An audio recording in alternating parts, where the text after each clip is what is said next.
ವಿನೋದ್ ತೋಟ್ಸಿ. ನಾನು ಕೆಜಿನಲ್ಲಿ ಓದುತ್ತಿದ್ದೇನೆ. ನನ್ನ ಪಾತ್ರ ಸಂಗೊಳ್ಳಿ ರಾಯಣ್ಣ.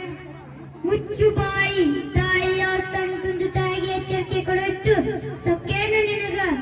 ಇಲ್ಲಿ ಕಟ್ಟಳೆ ಮಾಡುವ ಅಧಿಕಾರ ಇರೋದು ನಿಮಗಲ್ಲ.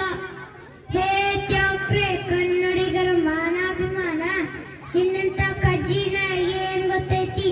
ಇದು ಕೆಚ್ಚದೆಗಳ ಬೀಡೈತಿ, ಅಂಜಿಕೆ ಮುರಿದರ ನಾಳೆ ಐತಿ. ಕಿತ್ತೂರು ದೇಶಾಭಿಮಾನ ಸ್ವಾಭಿಮಾನದ ಗೂಡೈತಿ. ಇಂಥ ನಾಡಾಗ ನೀನು ಜುಬೆ ತೋರಿಸ್ತಿ. ಬದುಕುವ ಆಸೆ ಇದ್ದಂಗಿಲ್ಲ, ನಿನ್ನನ್ನು ಉಳಿಸುವ ಆಸೆ ನನಗೂ ಇಲ್ಲ. ಗುರುದೇವ, ಹೆತ್ತ ತಾಯಿ ಕತ್ತು ಸಿಕ್ಕು ಕೊಲಸಂಚು ನಡೆಸು. ಇಂಥ ಮಂಗ್ಯಾನ್ ಮಕ್ಕಳ ಮಾತು ಕೇಳಿ ಅಂಜಿಕೊಂಡು ಕುಂದರಾಕ ನಾನು ಶೆಡ್ಡನಲ್ರಿ. ಕಿತ್ತೂರು ರಾಣಿ ಚೆನ್ನಮ್ಮನ ಗಂಟದೇನ್ರಿ. ಅಪ್ಪಣೆ ನೀಡುತ್ತಾಯಿ ಕಾಳು ಕೆದರಿ ಜಳಕ ನಿತ್ತಿರನ್ನು